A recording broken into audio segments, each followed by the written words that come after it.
So hello everyone and welcome back down to the plot. I know it's been a little while since I posted. I did film a few videos about a week ago, but unfortunately the wind noise made them just terrible to watch. So what I've done this time, I've got my headphones in, which have got microphones on, so hopefully it should make the sound a bit better. So what I thought I would do now is give you a quick tour for August, as it's been a little while, and you can see what I've done over the last few weeks since coming back down here. So I thought, as normal, we'd start on plot 89. As you can see, the sign's away for repair still at the moment. I must get on and do that. But we have cleared down the front beds. I got rid of some of the grass. So I did clear this bed of weeds about a week or so ago, or maybe 2 weeks. But because we've had such hot weather followed by rain, all the weeds have grown really well. Did also clear this one down a little bit more. But as you can see, everything is starting to grow back again. So moving up here, my corn has gone really bizarre this year. So as you can see, they're really short plants, but they've all got cobs growing on. So I think the tallest one of these is probably less than a metre tall. So we'll have to wait and see what we get from this. My broad beans have come to an end. I need to clear this bed and plant some more in this one. And this is a no-dig bed, so actually it's generally really easy to clear. Coming over to tomatoes, we have got a fair few fruits coming up on a variety of different plants. I've got a good mixture of small, plum, and then some of these, I think those are the Costalute ones that come up in a really interesting shape. We've got a few of these growing. And actually over here, I think these are ones that are going to be like plum tomatoes. So again, this is a bed that needs to be cleared, ready to plant stuff. This one needs a quick hoe. As you have a look in, there's lots and lots of green. A lot of that is purple sprout and broccoli plants, but then there are some small annual weeds that just need a hoe over as well. Now the courgette plant. There was a tiny little courgette on this about a week ago. Had all that heavy rain, and now we've got this huge thing on here. So I'll be picking that one later, and I'll have a look and see what I've got on the other plant courgette wise as well. Little fruit trees are quite happily growing away. And then one of the things that I did recently was this little wildlife area. So some of these are weed type plants. There's a lot of wild seed down here as well, which will hopefully grow at some point soon. I think over the back you can see there's some borage, which is full of bees at the moment, which is good. Also got some gladioli bulbs that have come up around here, and we've got the pond in the middle for the wildlife as well. What I will do at some point, I've got a hedgehog house that I'll put on one of the edges of this to hopefully give the hedgehogs a bit of protection. But at the moment we're doing well with the bees. Let's have a little look, see if there's still some on this side.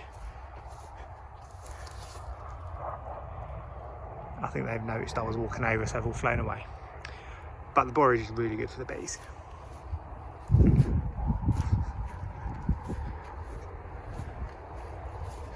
Something that I did down here last time as well, is because I'm digging up a lot of perennial weeds, bindweed and the like. And that stuff I don't really want to put into my compost bin. So what I've done is I've got one of these blue barrels, which I've cut the top off. And I'm basically steeping all those weeds in this water to hopefully kill them all off, and then I can use the liquid as plant food, and also then put the remaining weeds into the compost. But I'm going to shut that because it absolutely stinks to high heaven.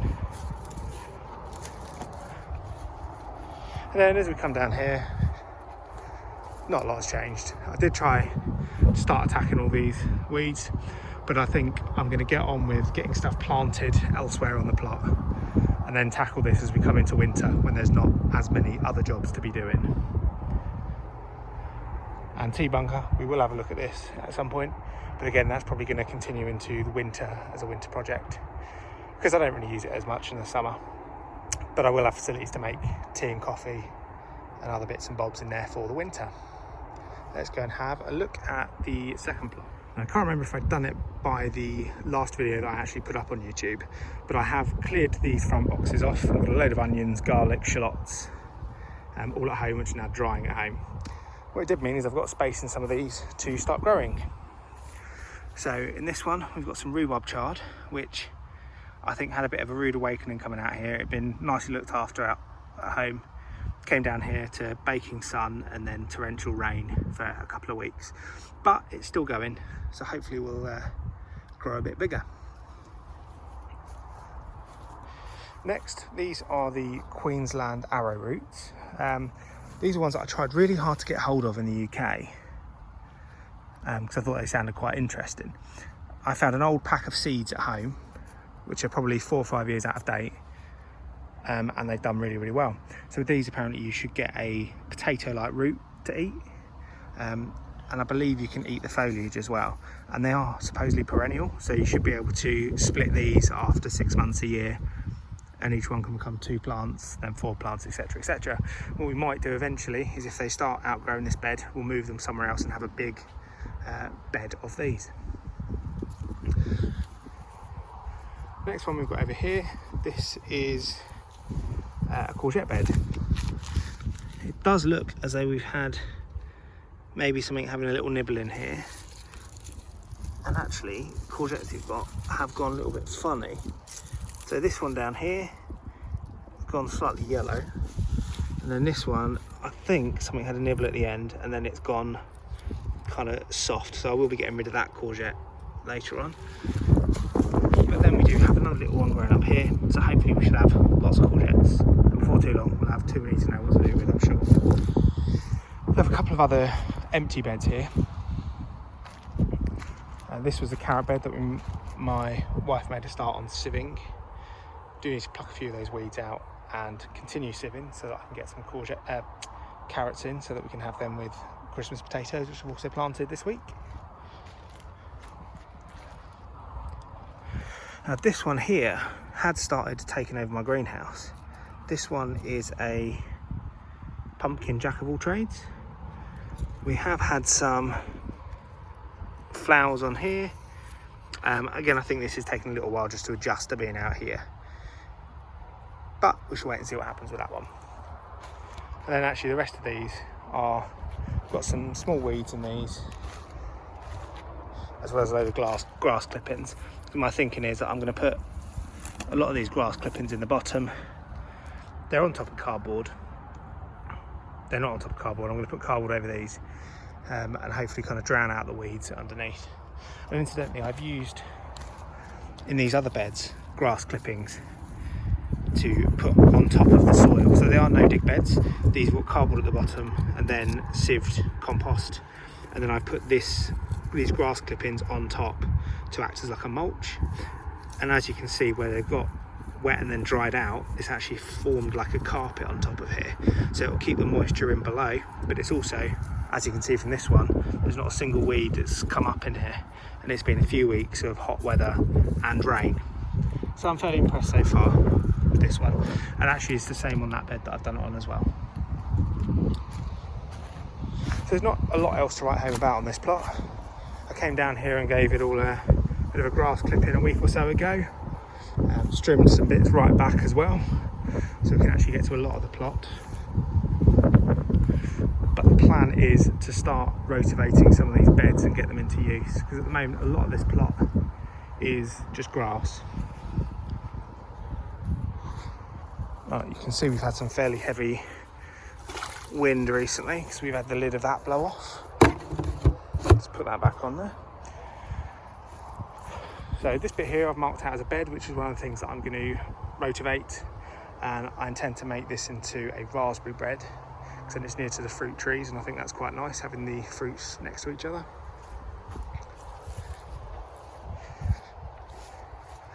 We do have some raspberries growing in this area. These are not ones that I've planted, these are ones that were here already. Fruiting a little bit, but not masses.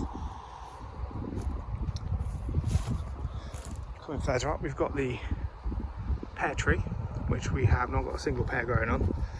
So I think this will be due for a decent prune this year. And then the apple trees, we have actually got a few apples. There's one that's something's had a bit of a nibble at on the top. Yeah, it looks like something's got into that one. But as we look up, we've got some other apples on here as well. Not as many as the first year. When I first took over this plot, it had loads of apples on. So I think what needs to happen again this year is a decent prune of this tree. Well, there's actually 2 trees here. And the problem we're also having with it is it's starting to encroach onto the path down the middle of the plots as well. So that'll need some sorting out later in the year.